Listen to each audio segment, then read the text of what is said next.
आपने ऐड देखी है दोस्तों? मैंने कहा था ना, कैसी भी सिचुएशन हो मोदी जी हमें घर ले आएंगे। मोदी जी ने वॉर रुकवा दी पापा। वॉर रुकवा दी पापा। ये एक बहुत बढ़िया उदाहरण है दिखाने के लिए कि कैसे मोदी सरकार देश की जनता का ब्रेन वॉश कर रही है। हमारे मोदी जी से महीनों से चल रहा मणिपुर का वायलेंस तो रोका नहीं गया, कहां से रशिया की वॉर रोकेंगे जाकर। ये बात सरासर झूठ है, कोई वॉर नहीं रोकी गई। विदेश मंत्रालय के स्पोक्स पर्सन ने भी यही चीज कही थी। जो स्टूडेंट्स यूक्रेन में फंसे थे उनकी कितनी मदद की गई उनसे खुद ही सुनिए। हाँ, जब हम लोगों ने बॉर्डर क्रॉस कर लिया उसके बाद हमारी हेल्प हुई, लेकिन उसके पहले कोई हेल्प नहीं थी। गवर्नमेंट बिल्कुल ध्यान नहीं दे रही है, कोई अपना काम नहीं कर रही है। लेकिन आपको ब्रेन वॉश करने के लिए इनके बिकाऊ एंकरों ने बार बार क्या झूठ चलाया। भारत के कहने पर इस युद्ध को बीच में रोक दिया गया था। इनके आईटी सेल, सोशल मीडिया, गोदी इन्फ्लुएंसर्स सब ने इस झूठ को बार बार दोहराया। रविशंकर प्रसाद ने कहा 3 घंटे के लिए वॉर रुकी थी, राजनाथ सिंह ने कहा 4 से 5 घंटे के लिए, और अमित शाह के अनुसार तो ये वॉर 3 दिन के लिए रुक गई थी। कुछ इस तरीके से अपने फेलियर्स को भी अचीवमेंट्स की तरह दिखाया जा सकता है। सच क्या है यहाँ पर उससे कोई फर्क नहीं पड़ता, क्योंकि सारा मीडिया तो हमारी गोदी में बैठा है। अभी भी समय है दोस्तों। पापा में नौकरी क्यों नहीं देते? पापा में नौकरी क्यों नहीं देते?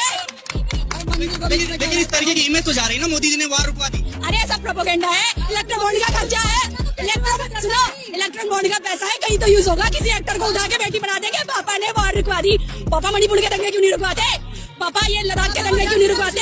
21 दिन से बंदा वहाँ पे स्ट्राइक करके बैठा, वहाँ पर क्यों नहीं देखते? कहा था ना, कैसी भी सिचुएशन हो मोदी जी हमें घर ले आएंगे। वॉर रुकवा दी पापा, और फिर हमारी बस निकाली पापा। वॉर रुकवा दी पापा। War Rukwadi Papa. That is a BJP ad, and this is what some of the students stuck in Ukraine actually said. Indian government हमारी कोई मदद नहीं कर रही है। आप लोग प्रोटेस्ट करना चालू करिए, इंडिया पे प्रेशर डालिए गवर्नमेंट पे, तभी हम 20 से 30 हजार बच्चे जितने भी यहाँ पे स्टक हैं, Indian medicine students, foreign medicine students, वो निकल पाएंगे। सारी कंट्रीज की सारी गवर्नमेंट्स ने उन लोगों को निकाल लिया है, but Indian government is doing nothing for us. They are saying they are evacuating the Indian citizens from border. The border is 800 kilometres from our current location. How are we as a student suppose to reach? Modi ji के side में बैठा था, और मैंने खुद कान से सुना है कि मोदी जी ने जब इजराइल के जो राष्ट्रपति उनसे बात करी थी वॉर रुकवाने के लिए कि हमारे बच्चे निकल जाए, हमारे देश के वासी। कौन सी रुकवाई? कौन सी रुकवाई? भैया जी इजराइल वाला और बताऊं। इजराइल वाले की बात ही नहीं देखो, ये इनकी जानकारी है। लगातार मीम्स बने, लगातार कार्टून चले, लगातार ऐड क्या चला, रूस और यूक्रेन की वार रुकवा दी, उसके बारे में बात चली। अभी नहीं इजराइल याद आ गया, पता कुछ नहीं है, शोर खूब मचाना है। मीडिया के साथी भी आजकल पूरा बीजेपी को बचाने पे लगे हुए हैं। इतनी बड़ी लाखों करोड़ों का कांड हो गया और मीडिया के तमाम बड़े बड़े नाम एक ने ट्वीट तक नहीं किया है। बात तो सही है। ऐसे ऐसे लोग जो मीडिया हाउस चला रहे हैं उनके नाम भी आ रहे हैं चंदे में इसमें। मैं तो चैलेंज करता हूं देश के प्रधानमंत्री को कि पीएम केयर फंड, जिसको आप सुप्रीम कोर्ट में जाकर कहते हैं प्राइवेट संस्था है, ये प्राइवेट ट्रस्ट है, ये आरटीआई के दायरे में नहीं आती है। हम पूछना चाहते हैं कि प्रधानमंत्री का नाम लगाकर विदेशों से पैसा क्यों लिया गया। हम